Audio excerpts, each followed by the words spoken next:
kako e na ho makamaka mai kalahiki a kalakau. Belina nui me ke aloha. Ala nui no ke a koko ana no kako, no ka pono o ka hui, no ka pono o ka aina, no ka pono o ka wai no hoi. Ea he olelo no iao e kalele ana ke koi o ka wai a me ka aina. E li ka aina he kaua ke kanaka. Good afternoon, everyone, and welcome to today's board meeting. The olelo no iao that I shared he li ka aina he kaua ke kanaka. The land is the chief, and the people are the mere servants. That applies to the water as well. Just want to thank everyone for their hard work on behalf of the precious resource, our vai. Welcome to today's April 22nd regular board meeting of the Honolulu Board of Water Supply. Before beginning today's meeting, I'd like to state that our board is dedicated to providing safe, dependable, and affordable water now and into the future. At this time, we'd like to share a brief recording with reminders on public participation as well as virtual meeting regulations for board members as required by law. Materials for this meeting under HRS Section 92-7.5 are accessible at boardofwatersupply.com/board meetings. The public may attend this meeting in person at the BWS Public Service Building, located at 630 South Beretania Street. The public may also view a live stream of today's meeting on our website at boardofwatersupply.com/live. We have been accepting written or oral testimony for today's meeting. Instructions and an online submittal form are available at boardofwatersupply.com/testimony.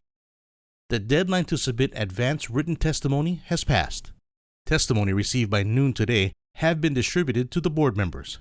We will continue to accept written testimony today through our online form. Oral testimony in person or remotely will be accepted during today's meeting. To facilitate as much in-person and remote testimony as reasonably possible during the time allotted, pre-registration and submittal of a written version of testimony at boardofwatersupply.com/testimony is strongly encouraged. To testify in person, please register using our online form or come to the Public Service Building at 630 South Beretania Street. We have a representative in the lobby to provide intake and further instructions. To request to testify remotely, please complete the online form at boardofwatersupply.com/testimony. Requesters will receive an email containing links and instructions to join the Zoom session. Testifiers will have 2 minutes to state their position. A timekeeper will alert testifiers when there is 1 minute remaining. Once the 2 minutes are up, please summarize to allow time for questions from the board. Then, make room for the next testifier. Board members attending any board meeting remotely must be visible to the public to be considered present and meet quorum guidelines. Board members participating remotely must also disclose their location and anyone present at their location during roll call. Meeting participants who are calling or video conferencing in, please mute your microphone when you're not speaking. If you have a question, comment, or wish to enter or second a motion on an action item, please unmute your microphone and identify yourself before continuing to speak. If you encounter technical issues during today's meeting, please use the Zoom chat to send a direct message to our support team. Their names are listed in the message to all participants. To open the chat window, please click on the text bubble icon on the Zoom toolbar. All right, thank you. Let's take a moment to take a roll call of the board members. When I call your name, please say aye, and if attending remotely, make the appropriate disclosures. Virtually, Vice Chair Kapusbro. I'm attending remotely from my home office and I'm alone with the door closed. Mahalo. Board Member Brian Andaya. Hello, everyone. I am alone and I'm attending remotely and I'm present. Thank you. Aloha. Board Member Jean Albano. I am alone in my office. Thank you. Thank you. In the boardroom with me today is Jonathan Kanashiro. Present. Thank you. And Board Member Edwin Sniffen had a schedule conflict, and so he will be absent today. He is excused. Also in the room with us today are Manager Ernie Lau. Aloha. Deputy Manager Erwin Kawata. Board Secretary Joy Cruz-Achu. Here. Manager Secretary Kimberly Kwai. Information Specialists Stephen Nordstrom and Wayne Maria. Joining us by Zoom are Jeff Lau and Jessica Wong, both from the City and County Corp Council. And we have two items on our agenda today. First item, approval of the minutes of the regular meeting held on March 25th, 2024. Any discussion? Can I get a motion to approve? So moves. Thank you, John. Moved by John. Can I get a second? Okay, all in favor, say This is aye. Brian. Oh, thank you, Brian. All in favor, say aye. Aye. Aye. And any opposed? Nay. Motion passes. Moving on to item number 2, authorizing a public hearing to consider the proposed fiscal year 2024-2025 operating and capital improvement program budget. Chair recognizes Raylene Nakabayashi. Hello, Ray. Hi, thank you, Chair. Thank you, members. We're here to request that the board authorize a public hearing to be held at 2 p.m. on Tuesday, May 28th, 2024. That would be to consider the resolution to adopt a proposed operating and capital improvement program budget for the next fiscal year, which begins on July 1st, 2024 and ends on June 30th, 2025. We've scheduled a budget workshop for Monday, May 6th at 2 p.m. also in the boardroom. Attached is the draft notice of public hearing that we will publish prior to the public hearing should the board authorize it today. Any discussion? We do this every year, right? We do this every year. Okay. Hearing no discussion, I'd like to entertain a motion to approve. So moved. Okay, thank you, John. Is there a second? This is Gene. Second.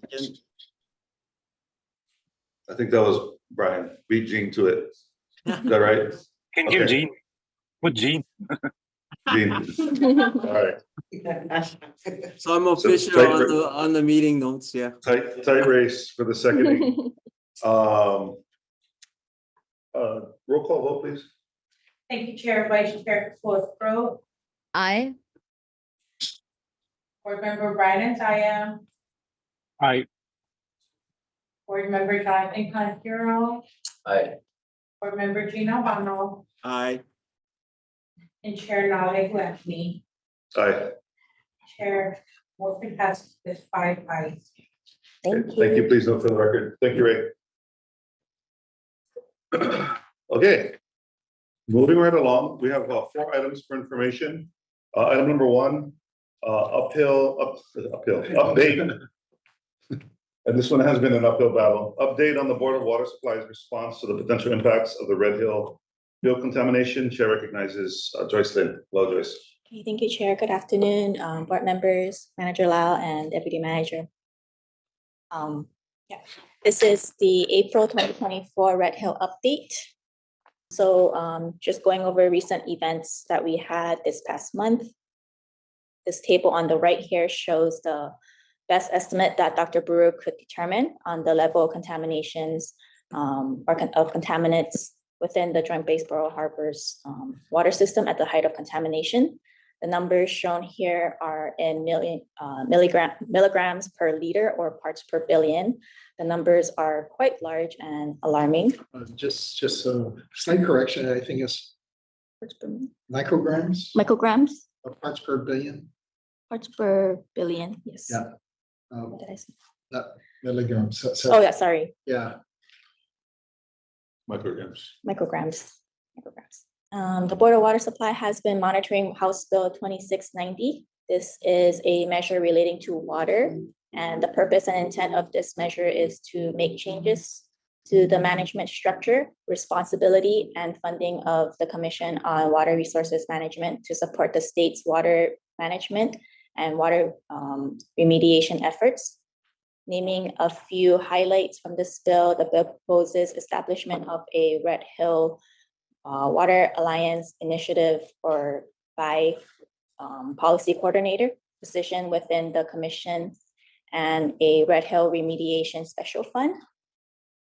As of today, both the Senate and House has convened on this measure and has had conferees appointed. Another big milestone is the finalization of the National Drinking Water Regulation on per and polyfluoroalkyl substances or PFAS. The finalized regulation identifies enforceable maximum contaminant levels for 6 PFAS, shown here on the table above, 4.0 for PFOA and PFOS. This is in line with the proposed drinking water regulation from last year. And we have 10 for PFHXS, PFNA, and HFPO-DA, and also a hazard index of 1 for the mixture of the latter 3 PFAS identified. Shown here are some of the requirements of the final PFAS rule. It includes monitoring for PFAS for 3 years. Water system must provide information to the public on PFAS levels in their drinking water system beginning 2027. Also, water systems will also be required to implement solutions to reduce PFAS levels if monitoring shows that their drinking water levels exceed the finalized MCLs. The Board of Water Supply has been monitoring PFAS in our drinking water since 2020. We have since detected 3 PFAS, PFOS, and PFHXS at various well sites, but the levels are very low and does not presently pose a problem. We have also hired a consultant to investigate and prepare for filtration, should that be required in the future. PFAS is considered an emerging contaminant, and and therefore projects on removing PFAS will qualify for federal funding. When the time does come for us to initiate treatment, we will seek out available federal funds to help support these efforts. And this ends my update for this month. I'll be available for any questions. Thank you. Thank you. Stay right there. Okay. Members, any questions? I have one. So Hi, the Gene. EPA designated PFAS recently that it was toxic, and states may or utilities may be eligible for this super fund. Is that something that Board of Water Supply would be pursuing? Gene, it's not the super fund, it's actually under the bipartisan infrastructure law that was passed a few years ago. There is emerging contaminant funding that's available. And the PFAS chemicals, which was, these regulations only recently are EPA has indicated they're going to go final on this rule. They haven't published it yet, I think, in the Federal Register. I don't think they've published it yet. But it won't be under the Superfund program. But it'll be under the drinking water regulations, the Safe Drinking Water Act, that there'll be actually standards for drinking water set, what they call maximum contaminant levels. Thank you. There is a separate effort to, EPA is going to, I don't think they've published it yet, also designate certain PFOA and PFOS, I believe, as hazardous substance under CERCLA. Yeah. There was an article about PFOA and PFOS recently. And that's that'll address the issue of how you can dispose of what the requirements are for disposing of some of those chemicals. Okay, thank you. I just listened to a podcast on the designation, using it as like a conversation starter, and they went back into the historical context of where these chemicals persist, and it's in everything from clothing to dental floss. It's pretty ubiquitous. Yeah, it's been around since the 40s. Yeah. Maybe just a quick discussion. We were the 3 of us, well, 5 of us were in the meeting with the Navy on Friday, talking about the technical notes and the need for those notes to better understand the low-level TPH. I don't know if you wanted to add anything to what Joyce presented. Yeah, they'll be hopefully coming out with something that they're going to release publicly in the near future, which will try to explain their take on the reasons for low level detections in joint base Pearl Harbor Hickams water system. Until we can actually see the technical report, technical memorandum, it's hard to say, what the details are of their explanation. Although at the FTAC meeting, they kind of hinted at the effect of chlorine in the water system and how that may have interfered to create, I think they called it false positives. So, but we eagerly wait to see the technical report or memorandum. Yeah, hoping to see that this week. They've said that a couple of times, but it sounds like they're going to try to get that to us this week. Yeah, then they'll be releasing, I think, a version of it publicly. Yep, that's my understanding as well. I think it's important to note that, so many people who've come through the boardroom. Today there's questions about testing as well as looking at some of the test results and testimony coming in. But I think it's just really important that, as we go out and we have these discussions, I'm sure you guys get this in neighborhood board meetings, but it's important to just raise the level of conversation and understanding in and around these tests such that people can make sense of whether or not the water is safe to drink. That said, I would like to say out loud and publicly that the Board of Water Supply's water is safe to drink and that we are monitoring it actively as we go. So thank you to the staff for adding on layers and layers of all these tests that we have to. Chair, one thing I'd like to point out too, it's going to be very important once the Navy comes out with their technical report to also see what the regulators think about it, the Department of Health and EPA, their assessment of what the Navy has put into now or some kind of report or memorandum. Yeah. Okay. Well, we're actively waiting for that, and hopefully we get some clarity as to what happened. It's an important piece of the puzzle when we look at our own safety and security for the Board of Water Supply system.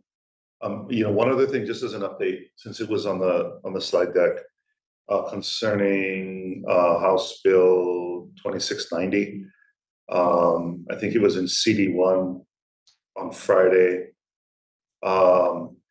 There were some amendments to that in SD1 that caused them to question as to whether or not it was constitutional to pass with the 3 readings rule and other things. And so over the weekend, there's a tremendous amount of activity over the legislature this week, trying to get all these bills ready to discuss in session. And it looks like, last I heard, that 2690 is not going to move forward and it's going to die.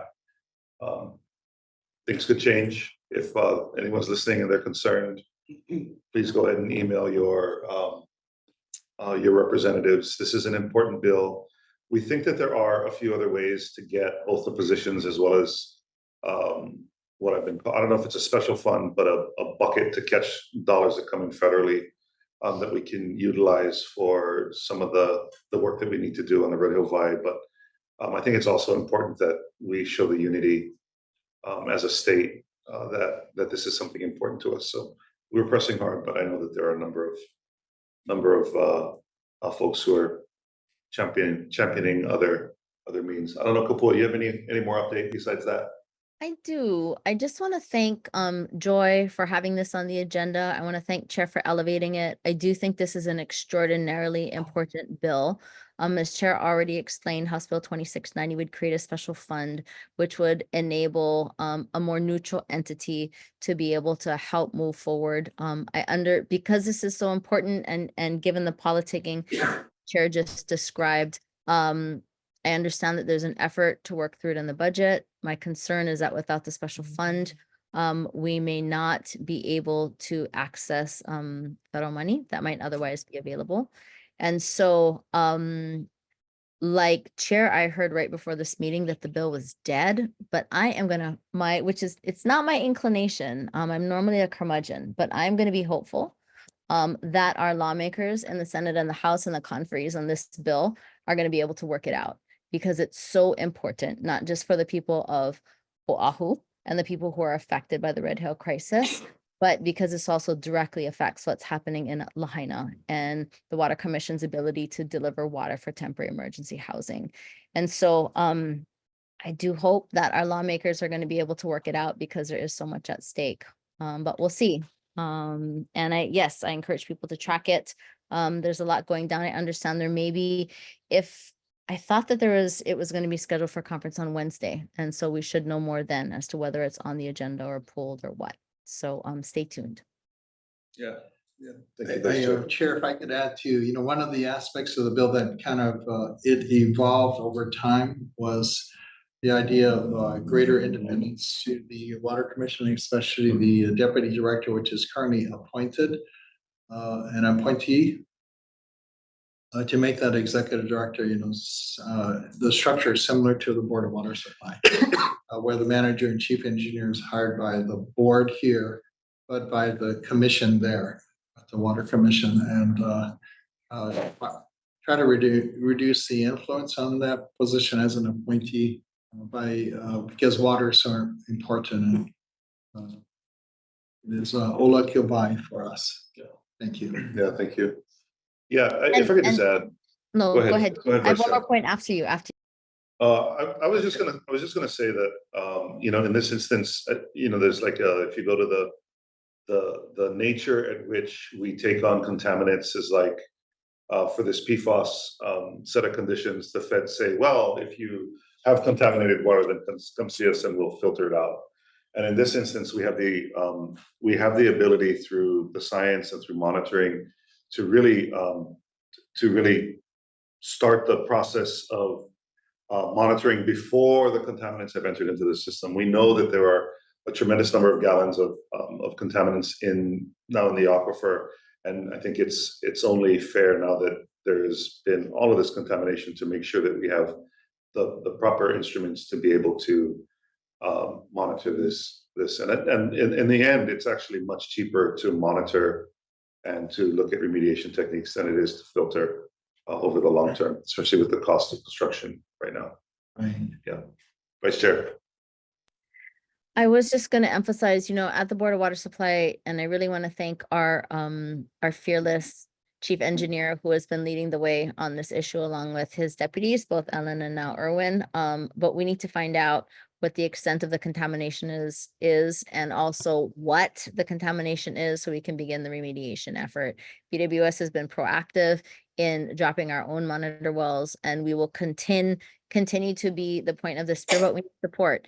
And that's why this effort is so important, because it will allow us to get more support from the state and the federal level. So, we are continuing to do everything we can, but we need cool from others and money. So it's not just our ratepayers who are paying to clean up the Navy's mess. Completely agree. Any further discussion? I have a question. Sean. Joyce, on the table that Roger Brewer, or a screenshot of Roger Brewer's analysis, I just had two questions. I mean, I see orders of magnitude and numbers from 0.005 to 400,000. So I guess my question is twofold. What's the next step for, now that this is information release, what's the next step? Now that people know these numbers, and then is there any surprising information that has come out that is a surprise to you or the Board of Water, or anything that? Would you like me to respond? Just to understand.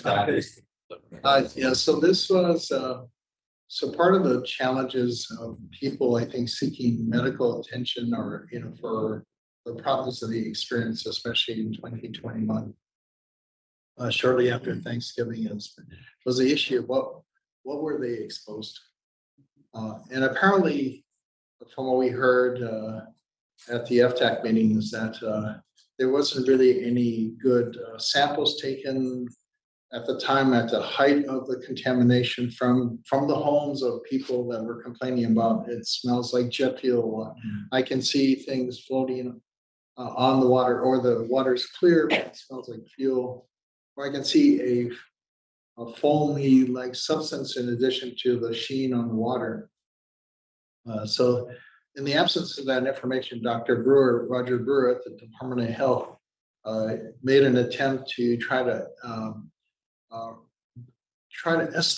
estimate what could have been in the water. JP5 being one of the big things because of the leak still right close to the Red Hill Shaft water source, and try to estimate based on the conditions that people are seeing in their homes, what the contaminant levels were, in this case, JP5, total hydrocarbons and the additives, the de-icing agent and other things. And then, so Roger did his best calculation through experimentation, testing, and his analysis. And he came up with these numbers that he told me that he was to actually help guide the medical community on trying to assess the exposure and causes of the health symptoms that people are still experiencing. So when I saw these numbers, I thought, wow, these are really high numbers that people could have been exposed to. And this is his best estimate. If I could just follow up, so the top line, the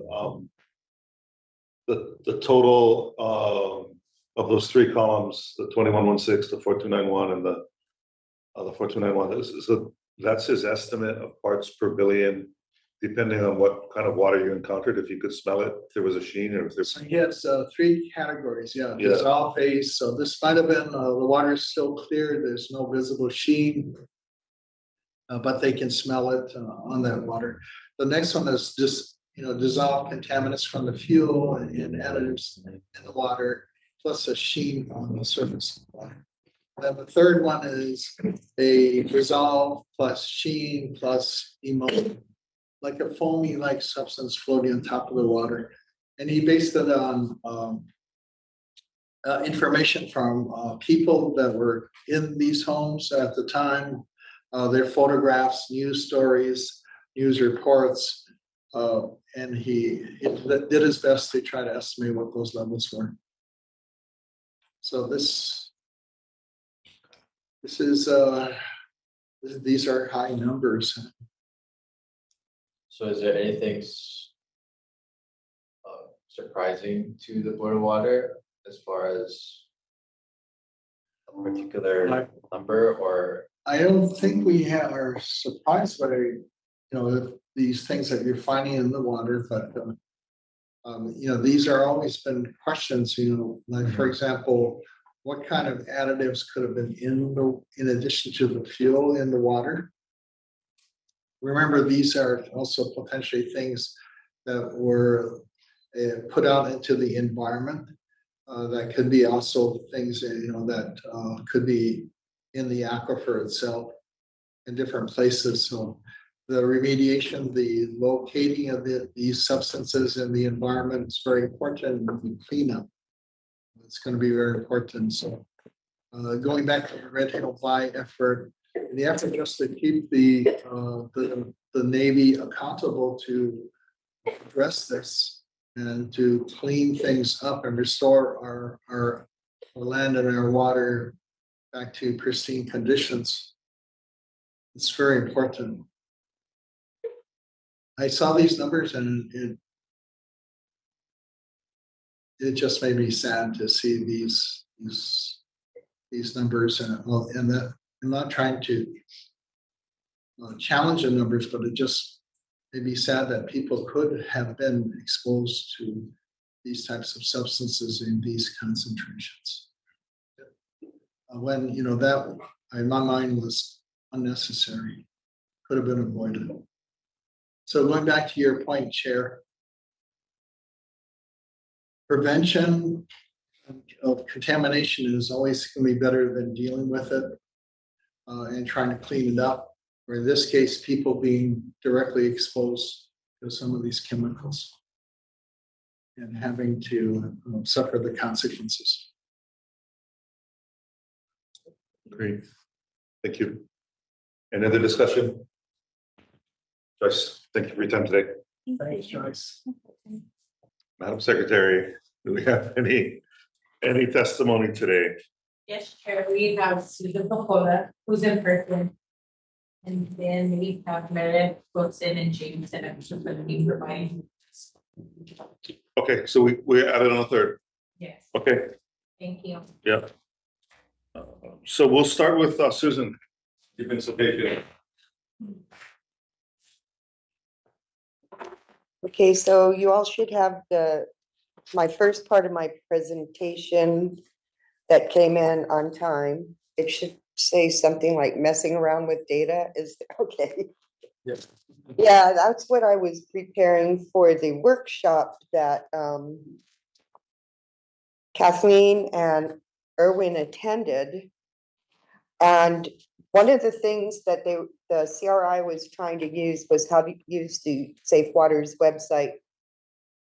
So the first slide is Ohana Nui Circle. And when I was there, we just couldn't figure out, well, I couldn't use the keyboard either.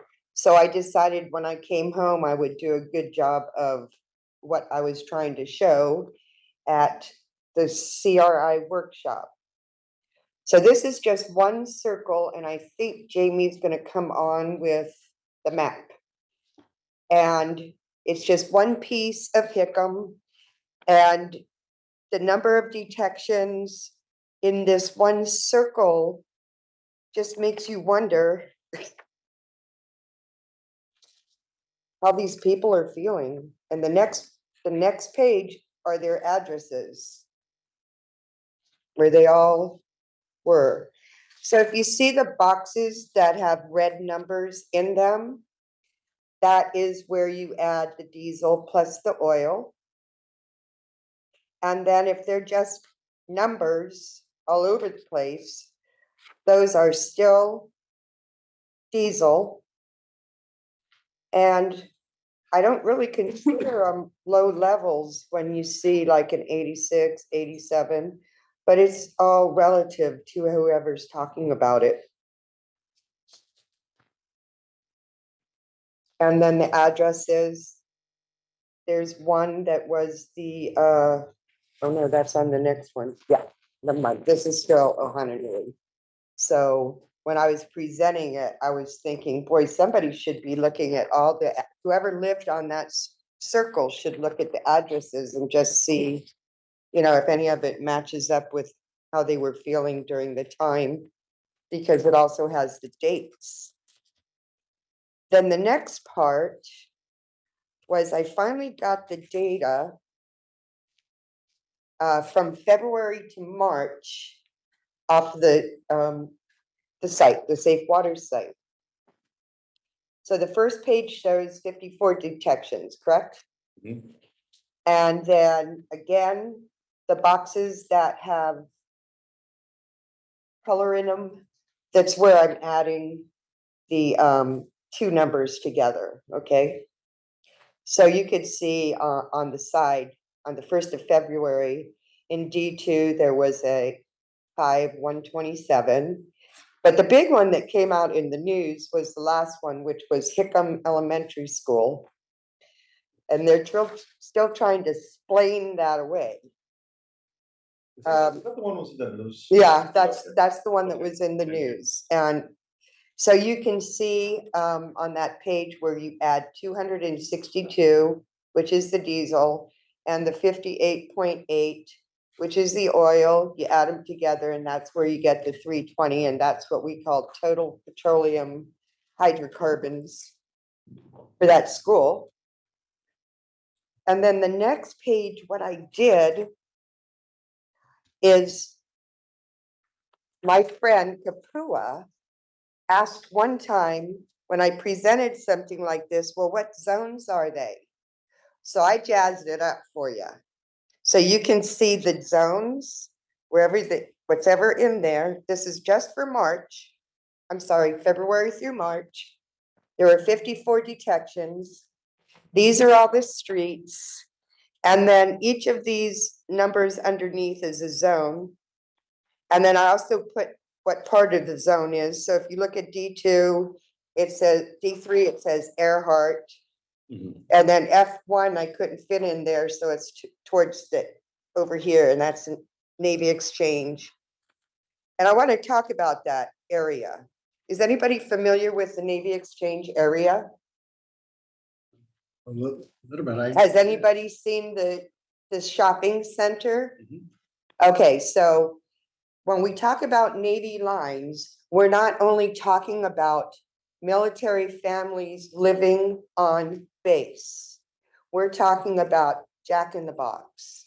We're talking about McDonald's. We're talking about, what was that restaurant you told me? Ruby Tuesdays. Jamba Juice, Starbucks. That's all that shopping center. There's many businesses there. But if you even go further down Valkenburg across Nimitz, there's a church, there's a Catholic school. So there's a whole bunch of things, pieces of the Navy pipeline. And that's why the public needs to be paying attention to this, because the idea that I've been hearing all along, we have never talked about the public areas on the line. We've just talked about the housing. And this is very important to know that there are other things out there where people are eating and drinking. Okay, so going next. I came up with this morning. So some of you online, do you have it, the groundwater monitoring with the map? The wells.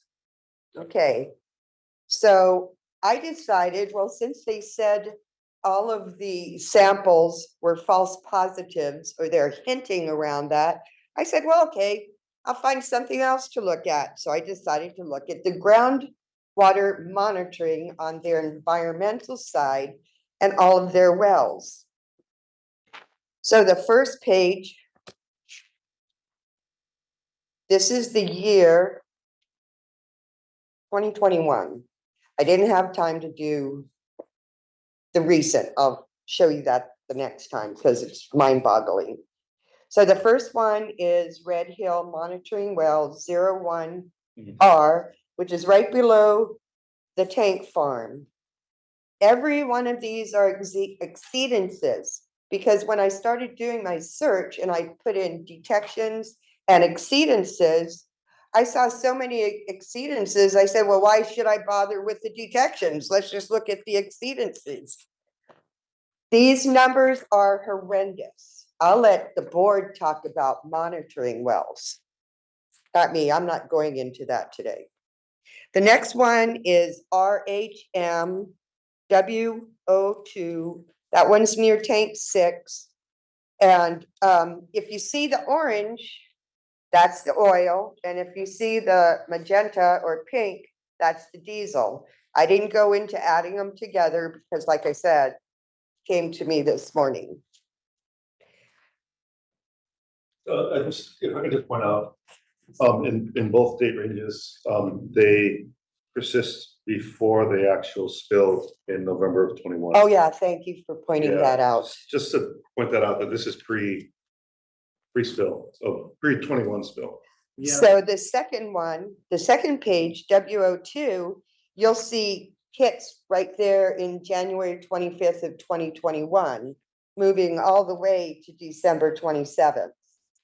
And looking at the dates, you can make your own conclusions, but the spill happened on November 21st. And we have all this other stuff happening in the wells, which I don't have. I'm not going to talk about monitoring wells because I never prepared myself for that part of the conversation. I just wanted to give you the numbers. Then the next one is the monitoring well 03, and that's near tank 16. And that's why I gave you the map. So you could actually correlate. Mine's got highlights, so I can look at it and find it real easily. Yeah, thank you. But so you could see on the map where the wells are, and then there's some things right around the wells that are interesting, like the Red Hill Elementary School, Mauna Loa Hillside Apartments, the Village. You know, so you start getting a feeling of how big this really is. This is not the Board of Water Supply monitoring wells. This is what Red Hill is monitoring. The question in my mind is, Where's the Board of Water I mean, where's the Department of Health? Aren't they supposed to be seeing this stuff? So the next shaft is towards the bottom, right here. And regardless of what I'm talking about, every one of these things are exceedances. You don't even want to see the map if I put the detections in there. Like I said, why bother? Why bother? This is already disgusting enough. So can somebody explain to me real quickly how these monitoring wells relate to the whole fiasco of the spill? Okay. Is this Well, important? Thank you for your work. I'd just like to add one thing onto the end of this, that I think most people who've been tracking this are in agreement, is that these spills don't know the boundaries of federal property, and that they've likely moved off property into, somewhere west and south, potentially east and south as well. And that's, you're making the case as to why we need a more robust monitoring well network off Navy property to really understand this. This is my own personal opinion. We've had a number of conversations about it, but I'll turn it over to Ernie to answer your question. Are they important? This is important. It is extremely important for the cleanup of the water. Defining how far contaminants have moved, what type of contaminants, then being able to determine, can you clean it up? Also, is it moving across Palawa Valley toward the west or other BWS wells, or toward the east also? So now this all falls under the area of investigation remediation. So the water system contamination is one component, a very sad story there, but this situation with the environment, Susan, we've been ringing the alarm bells from 2014 when we start to see this data. And actually, even some of the levels that you identified in monitor well number 2, which is close to tank number 5, which leaked in 2013, 2014. That's why you can see where the tanks are, and then you can see, sorry for interrupting you, but you can see how they're relative to the well. So the tanks, the well, it's like a story. So this is the network of monitor wells that the Navy's been putting in, I think starting from the early 2000s. Some of these went in early 2000. And they've been slowly expanding this network. In the very beginning, we advocated, the Board of Water Supply, that a much more extensive monitor well network should have been installed quickly, to be able to map out what's happening underground in the aquifer. So Susan, this is not a surprise. This is consistent with what we've seen for over 10 years now. But are they false positives? And did they get contaminated by gloves in the laboratory? I don't think so. Is the sampling the same? They're using, I think, the same methods, at least the TPH methods, and the other types of methods that they use to investigate groundwater contamination. The technical report that they're coming out is their efforts to explain why we're seeing those numbers on multiple samples, an increasing number of samples taken from the water system itself. But isn't it important for them to know what's happening in the monitoring wells in addition to the drinking water, and it all goes together? It's all connected. We come from the same aquifer on either side of the valley. So the investigations, the remediation investigations are also, those discussions are occurring led by the regulators, the EPA and Department of Health, along with the Navy. We get to sit in those meetings and share our knowledge. What I have been asking them to do is figure out a way to keep the community informed of what is being found and what is being proposed on the remediation, the investigation remediation efforts. Okay, well, next month I'm doing the same thing, only with January 23 up until now on the monitoring wells. Yeah, actually go for, no, this is your time, you're a volunteer. It There's a lot of data there. goes back to 2016, and Yeah. Jamie wants me to do it back to 2016, but we only came up with this like yesterday. But the actual data may go further back. I guess what's on their website is only going back to 2016. Isn't that the only thing I can show them is their own website? I'm not going to search anyplace else because if I'm talking to the Navy, I want to talk to them about their data. You know, Well, I still remember when we asked for information, I think we were given, Earl, was it PDF files? right? Of the results, and I still remember because Erwin went through that effort, our deputy, of basically printing out PDF files or spreadsheets and then taping them together to give a long-term record so that he can see like monitor well number 2 TPHG levels. He manually had to extract it. Okay, but I sent you, PDF of a document. I sent you a spreadsheet with all the wells that goes back. Oh, no, we were talking about data even before Oh, okay. 2016. The other thing I sent you guys was my transcription of Yeah, Sullivan and Waldron at the FTAC. Thank you. And then I sent, oh, what else did I send? So thank Susan, yeah, thank you. Definitely, Thank you. the issue is not just with their water system, it's with the resource and the impact of this 80-year facility and its leaks over the 80 years spills on the environment. Oh, Jonathan, I'll do your box and whiskers next time. I got all caught up in this, so Stella made sure that I knew what exactly you were talking about. Thank you, Susan. Thank you. Thank you for the work.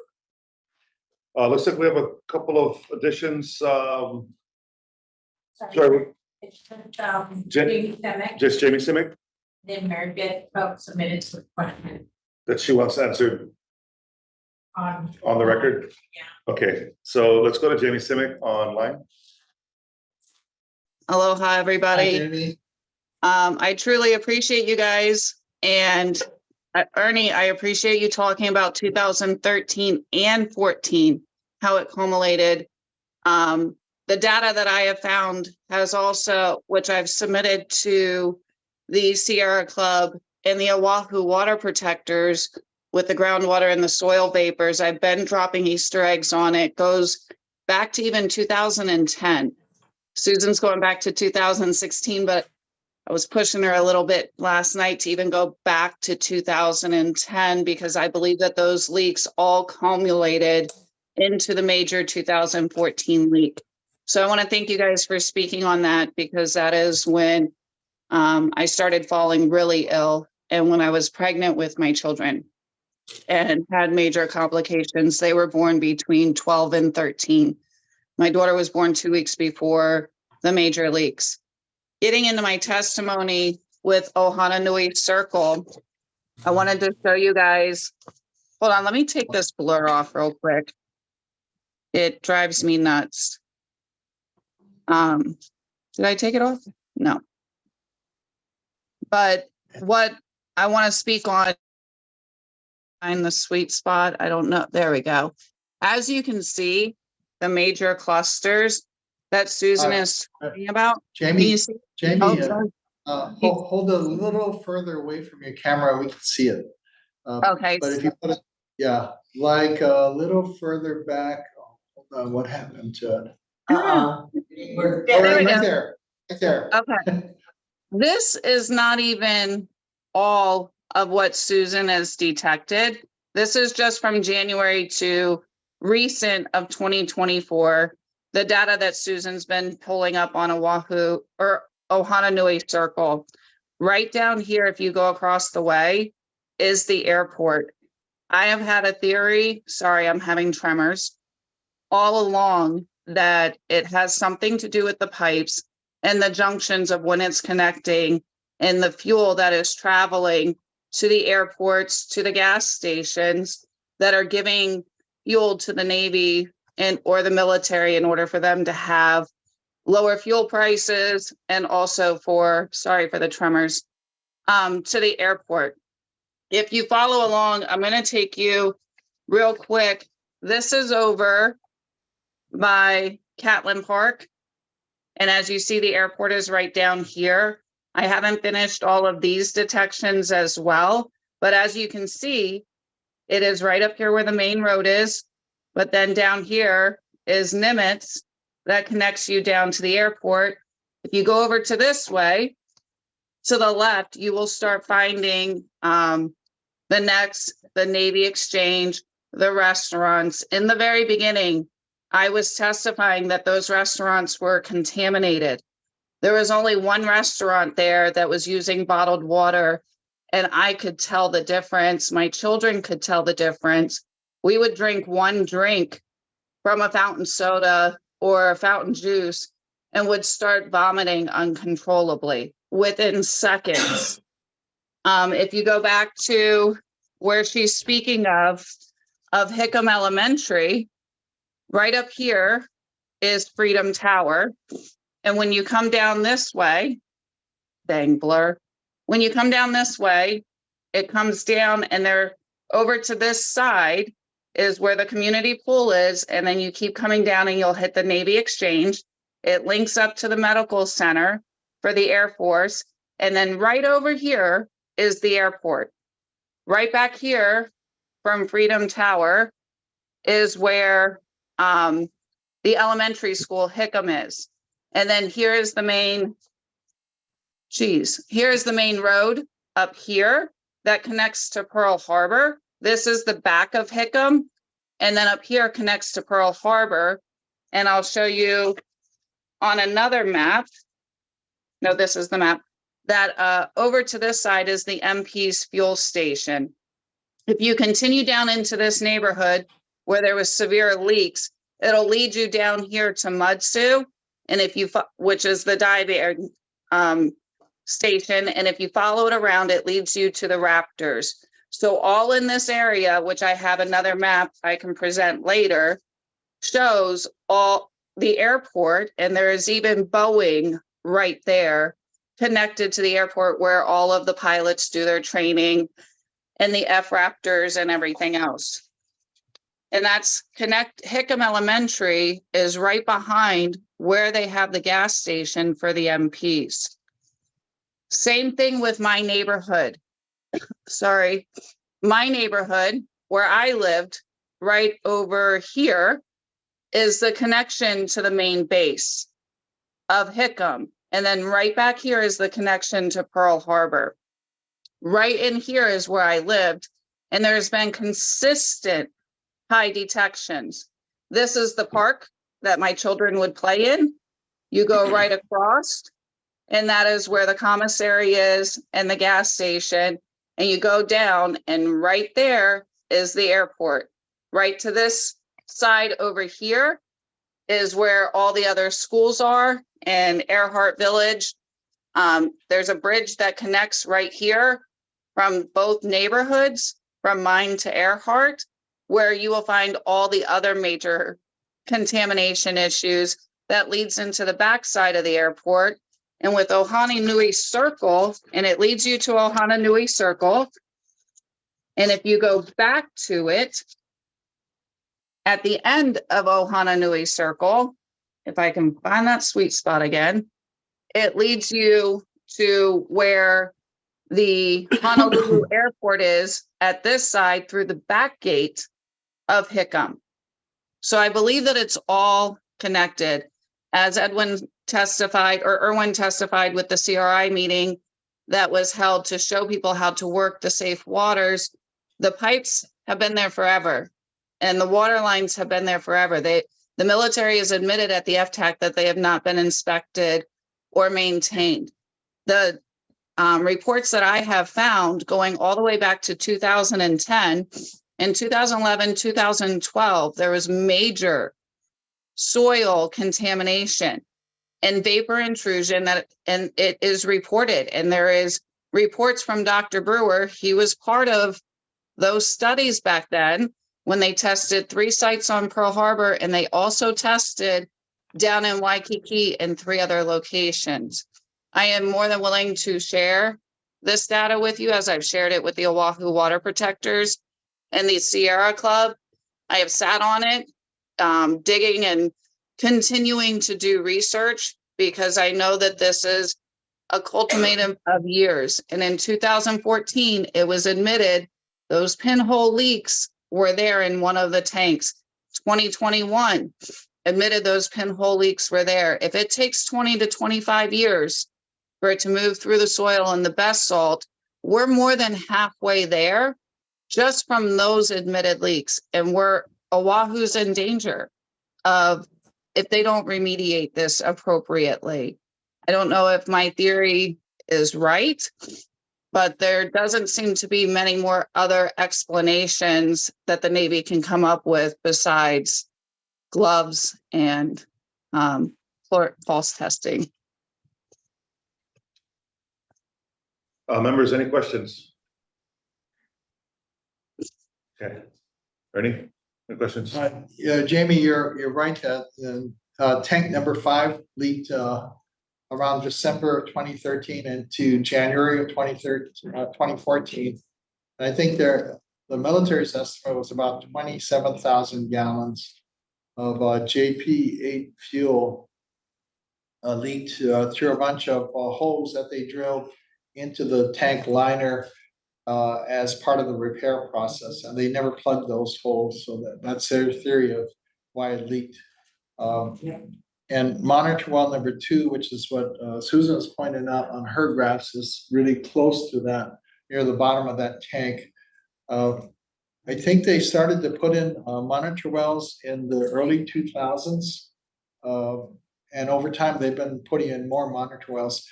Jimmy, you're talking about actually environmental contamination in the airport area of soil and water in that area, out in the environment. Yes, they tested 3 different locations in Hickam, and it came back with severe contamination. And then they tested 3 locations outside of Hickam on Oahu. And I can send you those reports. I even have the labs. There was even a study written by, and it was a journal that was published by Dr. Brewer. And then that is what led into them raising the EALs. There was also DOH advisories put out at that time. I have probably 10 to 18 documents that I have found, including lab testing that was done and tests that were sent off to the lab that were not labeled correctly. And the lab even reported back to the military, and they said they quantified where it came from. Go ahead and test it anyways. So yes, that as well. I did have a question if anybody is paying attention to North Carolina and Cape Hatteras with the secret submarine base that was out there, that in the early 2000s, they had 20 some underground storage tanks, and they are now having fuel. They went through the monitoring wells. It is textbook playbook of exactly what's going on Oahu. And as of a month ago, reports are still coming in with fuel pods washing on shore. It all became uncovered again due to one of the latest hurricanes from last season that went through and washed away the shoreline, revealing the pipelines that were leading out to the ocean. And they went through exactly what we're going through now about 10 to 20 years ago. I wasn't aware of that one. Yeah. I can send you those articles as well. It is textbook and it's verbatim. Thank you, Jamie. Yeah. Thank you for your time today. Thank you, guys. You have a blessed day. You as well. Take care. Aloha. Aloha. Joy, if I understand correctly, the third is Meredith Wilson's set of questions that she posed to the board that she wanted to see if we could get answered. Yes, Okay, on the record. on the record. Do we want to, do we want to address these at the next meeting, Ernie, to give staff some time? I think we Take a have, swing at 'em? I think we can take a swing at it. All right. I have asked Erwin, our deputy, to Okay. help. May I recognize Erwin Powata? Maybe, is Joy, is Meredith on the meeting? It's not gonna be. Oh, okay.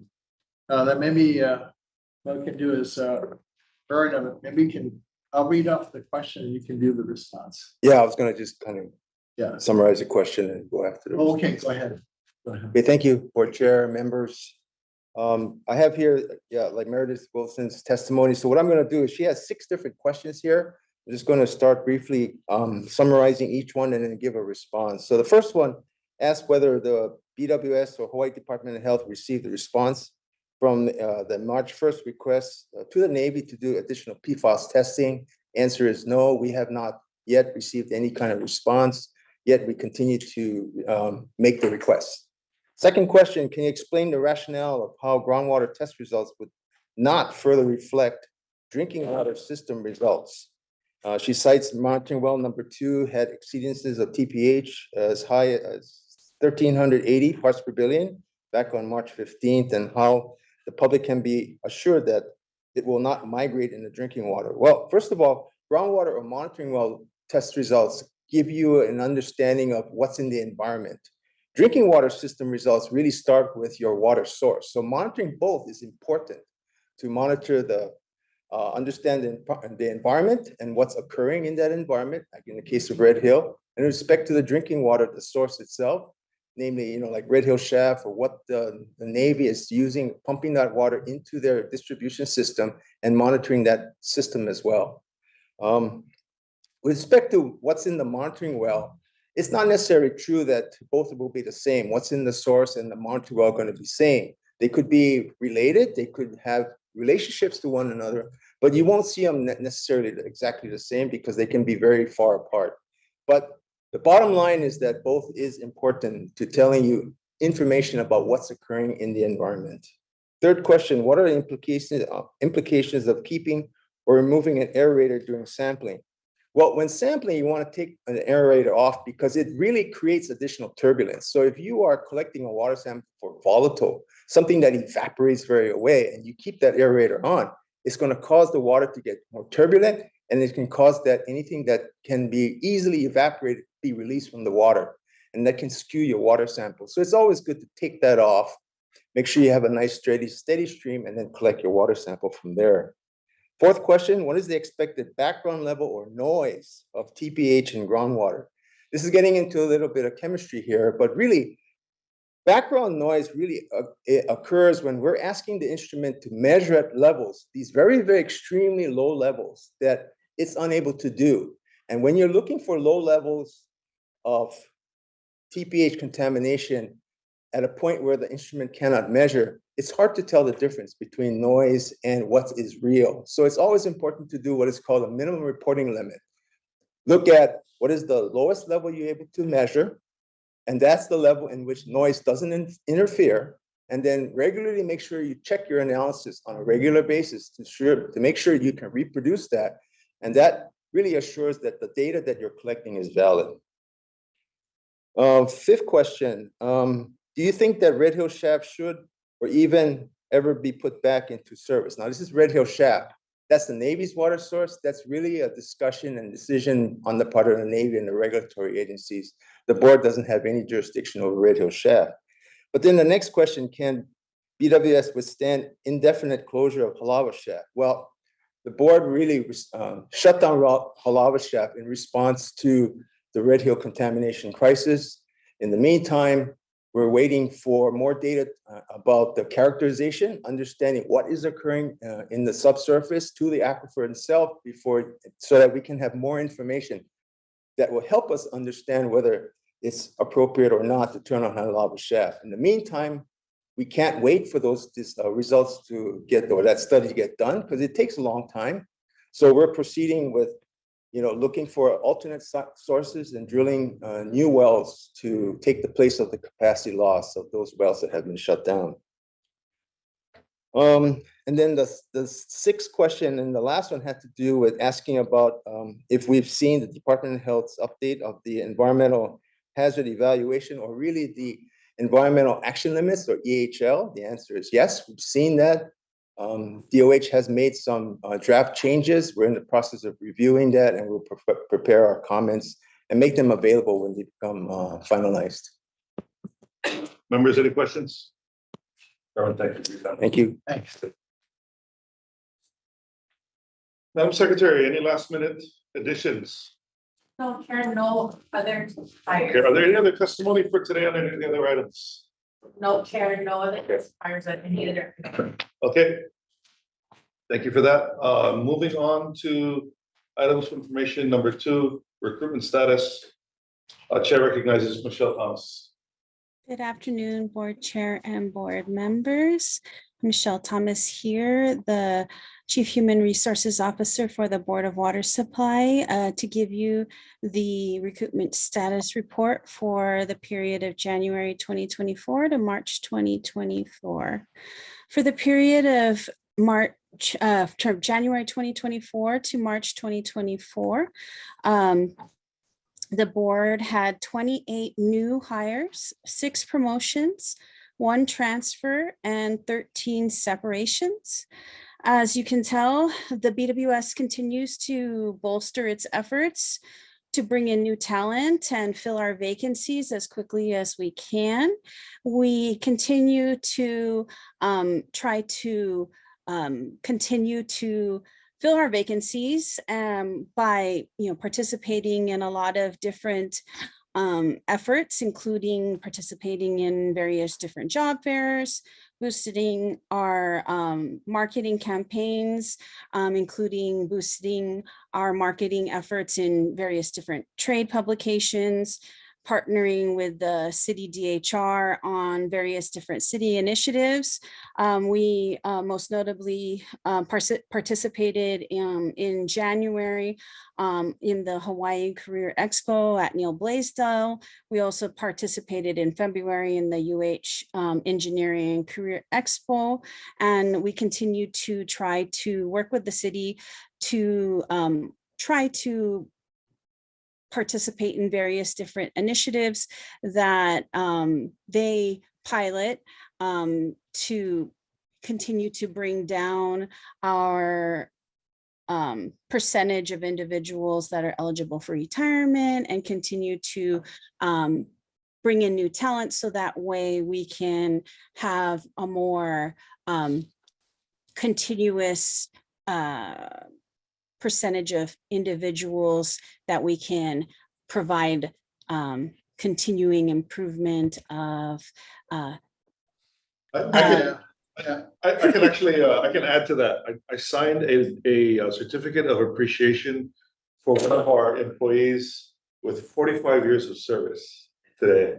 45 years. I just want to commend that crop of folks who've stayed on that long to do what Michelle's talking about in terms of handing over some of that knowledge as we go. And it is memory is important. Passing on the knowledge and expertise from the more senior employees to the younger employees is very important. Also, ensuring that there is opportunities for career progression. So you come in at an entry level, but able to move up in the organization, and those help to retain our employees, with us, hopefully for their entire career. So thank you, Michelle, for your efforts. It is is a constant challenge in the current employment environment right now. I think everybody is struggling with this, trying to keep together a workforce. And for the Board of Water Supply and what we do, which is so vital to our community, having a workforce that can continue to carry on the mission and vision of the BWS is very important. Yes, for all our future. Yeah, one of our big things is we're wanting to continue to, retain that institutional knowledge that we have there that is so vital from, our staff that has been here so long, because it's so vital, and being able to transfer that information from those groups that are eligible to retire as we bring in that new talent. I see that Board Member Wyatt, you have a question? Oh yeah, hi, thanks Michelle, thanks for all that you do and all the recruiting efforts. I know it's a challenge, as Ernie said. My question is, have we ever looked into developing a succession plan for maybe at least not just the program, not just the manager and chief engineer or his deputy, but also the program administrators and deputy program administrators? Actually, we have been working really diligently at trying to do so.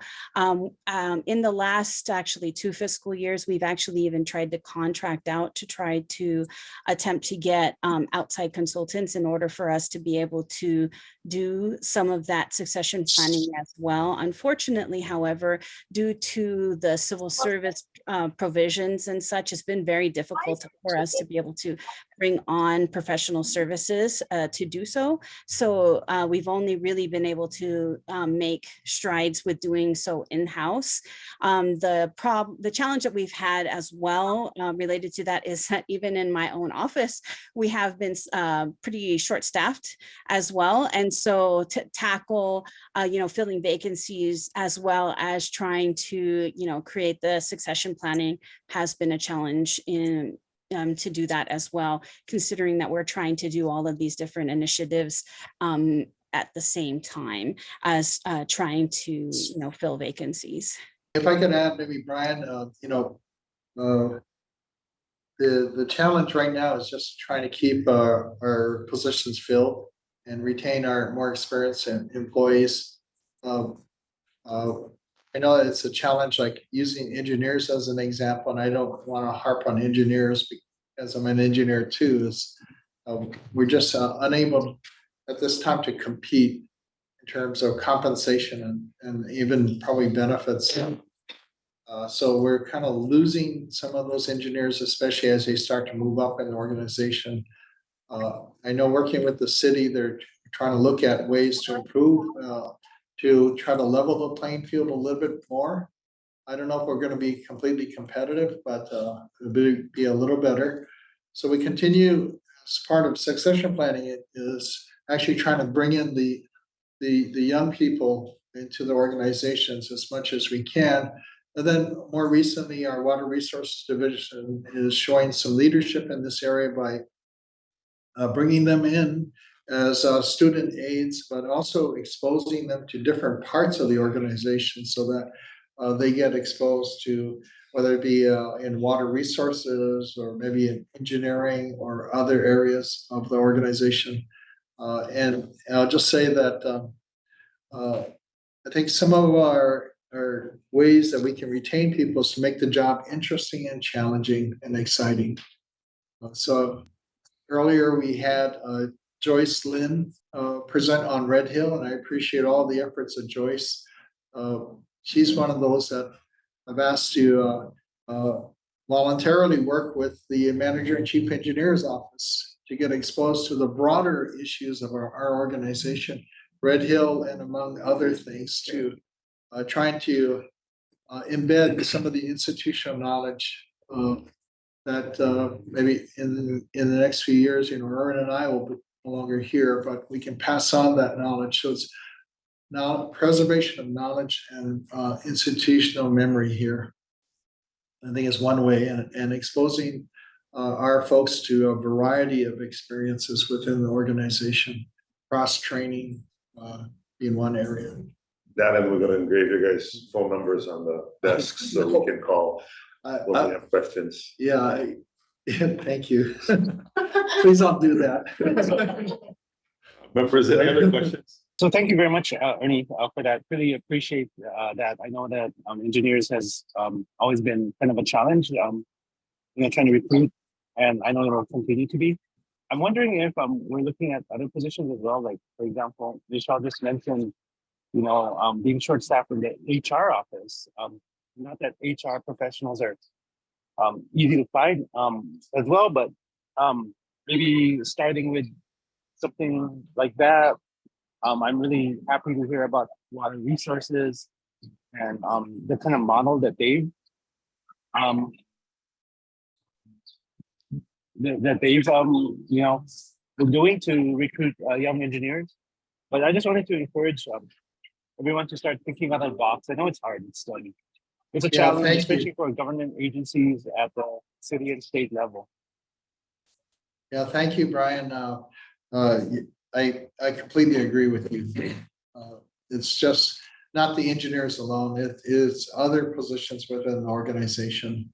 For example, in our procurement office, Ray Lynn, executive support office, down a lot of people in the procurement. So she's started to bring in actually people that are on contract as trainees, kind of in training to actually build our own pool. And I know that, Michelle, that's some of the challenges in HR because it's such a specialized area, and there's so much of a demand for positions that you're actually giving opportunity within your own staff to grow and progress to higher level positions, then bringing in people at the lower level where you can. Yeah, so what we've actually been doing in a lot of our different areas is actually been tailoring each different area to whatever we've noticed has been working for that particular area. Because we've noticed that some areas, it actually works better for them to be able to, more promote from within. And so what they've done is really offered opportunities from within for them to be able to bring their staff from within up and then be able to recruit at the lower levels, or offer more cross-training opportunities, offer other areas of opportunity where they can provide, opportunities for sourcing from, different specific trade areas, or partnering with community groups such as Quest or UH, or various different community groups that are available to them. It depending on what is their strength community group, we've been kind of working with them in such a way that we can kind of play to that division's core area, so that way they will be able to have a better pipeline, so to speak, and not doing a one size fits all type of situation. So that way it actually works better for those groups, because we've noticed that really it doesn't work as a one size fits all, and kind of working with each group in a way that kind of better fits for that particular group. And we've noticed that we've been able to make strides a little bit more with each group when we work in that way. And that's how we were able to move forward with water resources, and look at it from that better of a perspective. And we've been able to make a little bit more headway with each group by doing that type of movement. Thank you, Michelle. Board Chair, if you don't mind, I'd like to put in a plug here. Absolutely. This is a public meeting, and hopefully those that are watching it, we are entering summer in the next few months, and if you have sons or daughters that are looking for a job in the summer as a student aide, I began my career in public service, student aide. I won't say how long ago, but it was ages ago.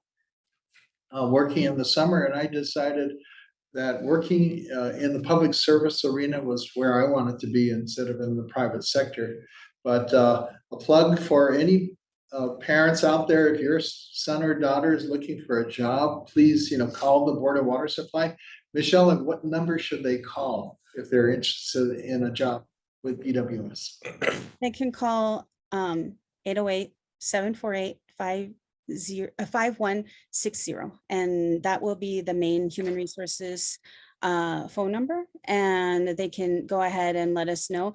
But the best way to actually get that information is actually go to our website at www.bws.org,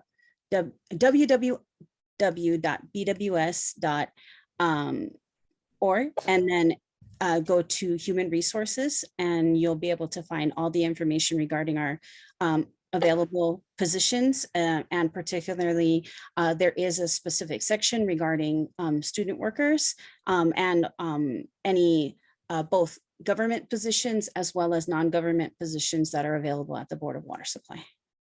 Yeah, another URL is boardofwatersupply.com.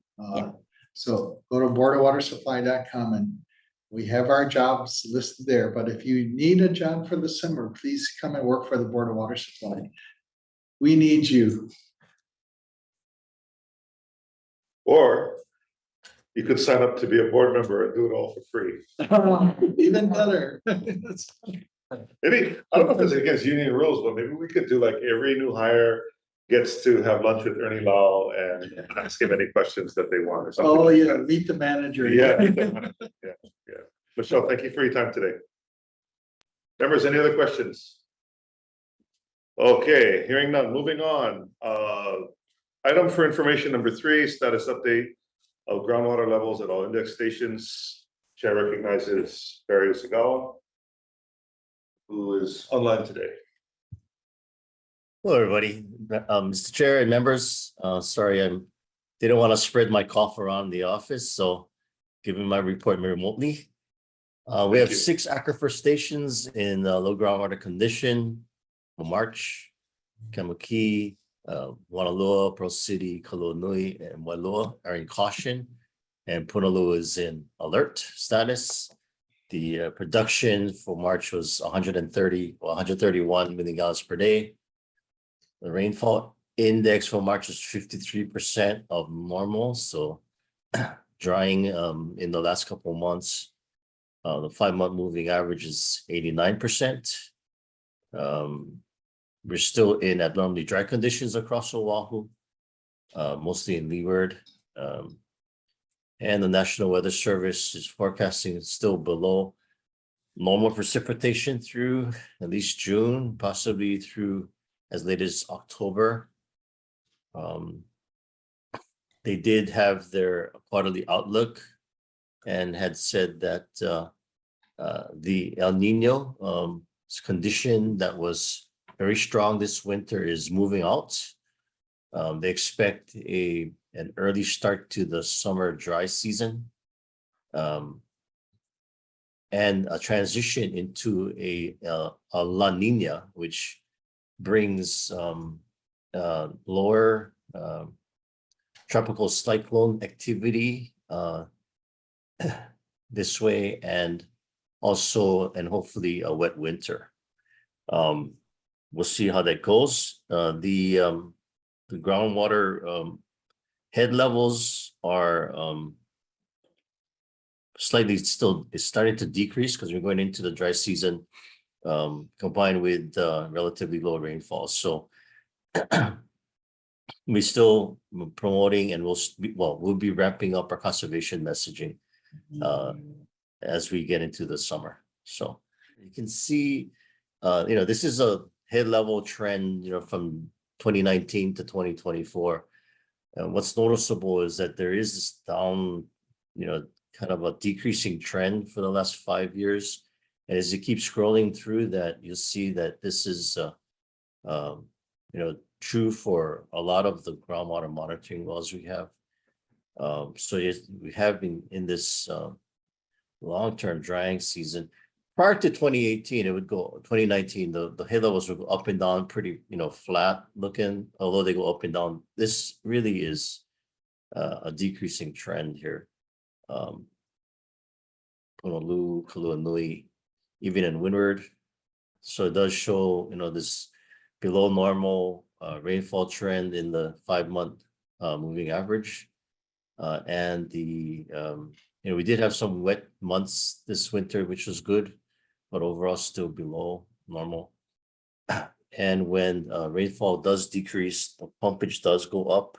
So as we get into an early start of the dry season, the blue line there is going to probably continue to be, elevated. Although 130 around April is not too bad, but it's above the 5-month moving average, which is the gray, and well above last year's March pumping or March production.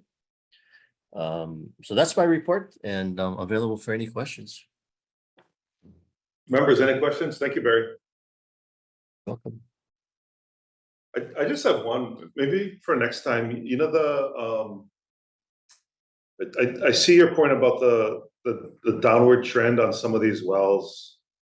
I'm wondering if you could have someone from staff run the rainfall over 5 years and just see what that looks like year over year. Just to see if there's, you know, any kind of correlation, or however many years of data you have, you know, nothing too Yeah. robust, but just long Good enough idea. to see We if can we do that. can start to see some of that Yeah. rainfall shifting over time. Yeah, Barry, maybe go back instead of just 5 years, go back maybe 10 years and to see what conditions were, you know, say in 2014. Yeah, we can do that. A relative comparing of the trends, it should mirror the lower groundwater reductions, because pumpage has stayed fairly flat over the years, but head levels, you know, that is really tying to the amount of rainfall. But yeah, we can provide that. But I don't think this was in a board meeting. I think it might have been in another Zoom meeting during COVID, but maybe out of UH. But they were talking about these reports of just looking into the future as to what rainfall looks like in the future, how many less trade wind days we get. Right, they're saying the trades are starting to break down based on the different weather patterns, and so, you know, maybe that's something we should be looking at, seeing if we can get some federal dollars towards, just like, or even just tapping UH to give us some data to help us plan a little better into the future. Yeah, we did do a collaboration with the Water Research Foundation back a number of years ago, and they did some modeling of rainfall conditions. Barry, you can give a quick synopsis of some of our efforts to look at climate change and the impacts to rainfall. Yeah, you know, we've been engaging Professor Tom Giambaluca, who's on the Freshwater Council with Ernie and I. He's with have the done, head of the Water Resources Research Center at the University of Hawaii. Go ahead. And you know, we've done some studies around the recurrence of I guess what you call that, coronal storms. There's a technical term for that, but frontal, you know, changes in coronal storm activity. I think Dr. Paul-Shin Chu did, you know, his very reference study around the trade winds changing from northeasterly to more easterly. And when they come, you know, parallel with the coalols, you don't get as much rain as if the trade winds hit the coalols, you know, at a 90-degree angle, you get more rainfall. But that is cyclical. I think there's probably other research that we could investigate and scope out. We haven't done anything recently, although they have still been updating their the 2100 rainfall forecasts. And I've asked them, have you documented a decreasing rainfall trend in the last 10 years? Because prior to that, in 2000 to 2010, they did document a decrease in rainfall. Since then, they said it's variable, but we're seeing decreasing. So, you know, maybe it's an area where, you know, we can engage them in a little bit more research that's directed, that could help us with our, you know, some research management decisions. Yeah, thank you, Barry. Thank you. Members, any other questions? If not, Barry, thank you for your time today. Moving on to our last item for information, but not least, water main repair report for March 2024. Chair recognizes Jason Nakaido. Hello, Jason. Good afternoon, board chair and board members. The following is the water main repair report for March. In March, we had 34 main breaks, which is higher than normal. The 34 takes us to 324 breaks for the year. Of the 34 breaks, 19 were leaks, 14 were breaks, and we had 1 contractor damage. This is the 34 main breaks. We did have 1 large main break on Farrington Highway, a 30-inch concrete cylinder pipe.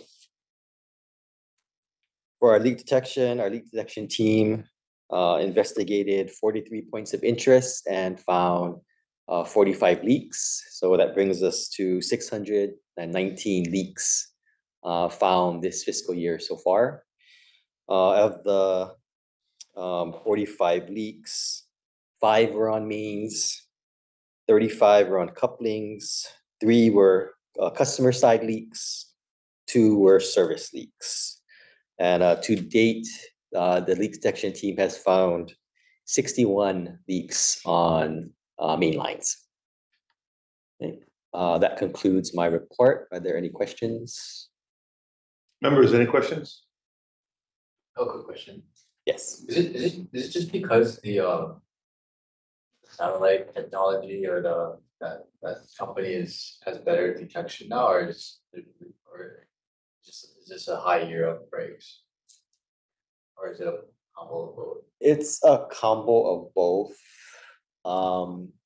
This month in particular, there were kind of other factors. One was associated with capital projects. So sometimes when we have capital projects, we have to change how the system operates because of our closures, and then also work that's in the area with heavy equipment tends to have breaks sometimes, because that's why we're replacing the pipes. It's because those areas are prone to more breaks. So sometimes just associated with construction activities, you'll get more breaks around the project area, which is what happened with two clusters this past month.